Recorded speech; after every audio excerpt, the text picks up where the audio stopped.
Biakamal wale banangich career t-shirt ka quidwell wal essential word relating to hospital. Career the tea bigger convoc along ni jira me dong guru dong dir nyingol wal dere kangach ki roanten to ka kui dwell wal mi chai lari di yo chi jadele la kuji chang ju dwell wal akan kono nyambe ngi kana me jira me jidit guru jeno jin deri channel me deri support deri subscribe ko me take ngi mi shibra da shamala shibe kaji an ban je to kan tam ken yam men ban tok ki men ban ngach reality career English reality ne career Nuer Language ke Thok Nath no lodien ke tok Nuer jan bu kon yo ngajona doctor malode lune kim doctor e kim surgeon malode Red Naath ramdala na red miti ke bot ke tem be poni be jere chal surgeon nurse malode jen ngot Naath la ngot ne na don te ram chaw mi ka bot ka chanang dol wal ramadan bi gu janga e nurse chal ngot Naath anona jen lot Naath kana elder assistant malode luak ngos kanat name luak ngos kanat laram dana luak ki man luang na ko dong deran den der jang odri chalel the assistant luak anam luak an ngos dana ngot na luak ngos kanat to kon ke midwife gwadman midwife malude gaman ram dala man la kagam chal gam man chalde midwife gam man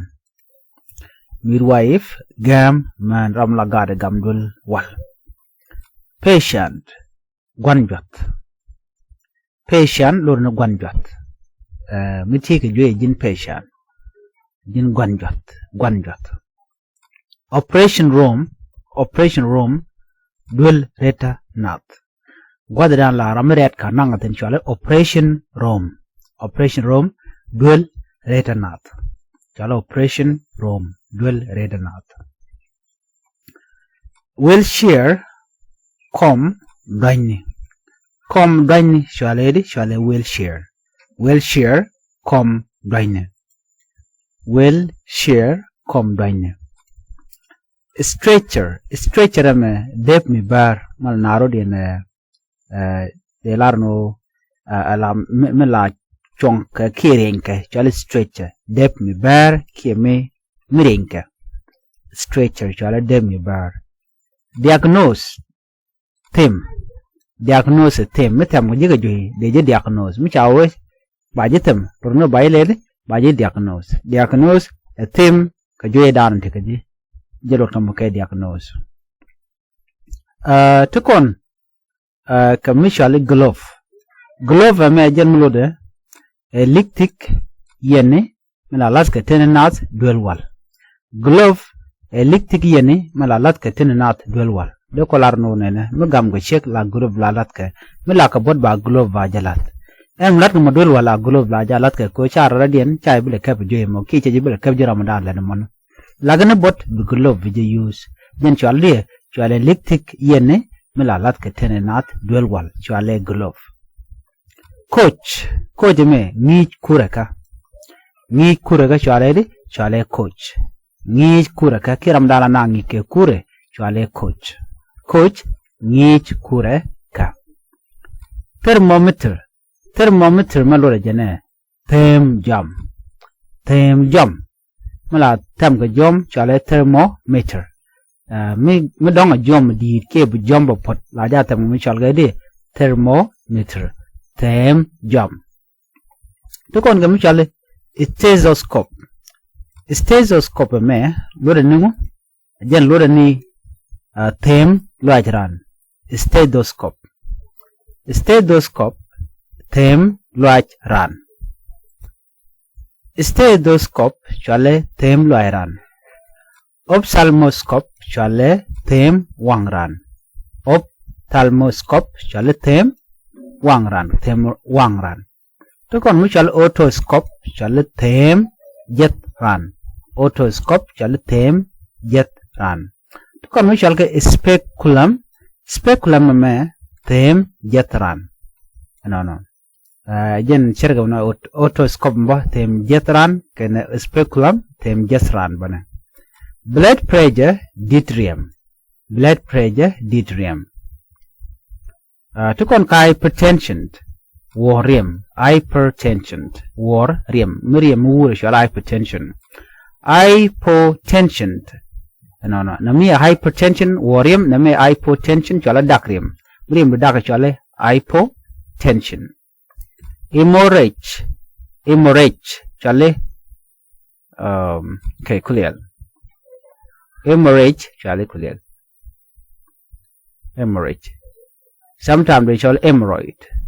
Hemorrhage clear. Antiseptic me well born. Antiseptic well born. Anesthesia ben. Anesthesia ben. Sedative min jag bay dora kalwar alaw dorum baje bay jakalwar chale sedative. Vaccination chale tomran. Eye ointment welwang. Pain bay dora. Pus ngak chale pus. Measles rel. Tapeworm comjech chale tapeworm. Rheumatism joy rel chale joy rel. Rheumatism joy rel. Disease joy. Fever lit point. Typhoid ke warar. Malaria lerakon ke la poni laja moja ke dual midit let point ka ba weekend malaria. Common cold toin. Headache backwitch. Stomach ache bajich.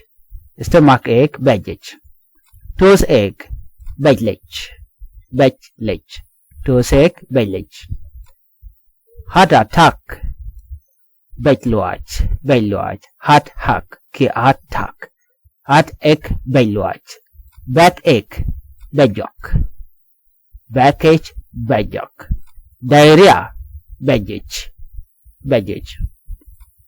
Diabetes J2K.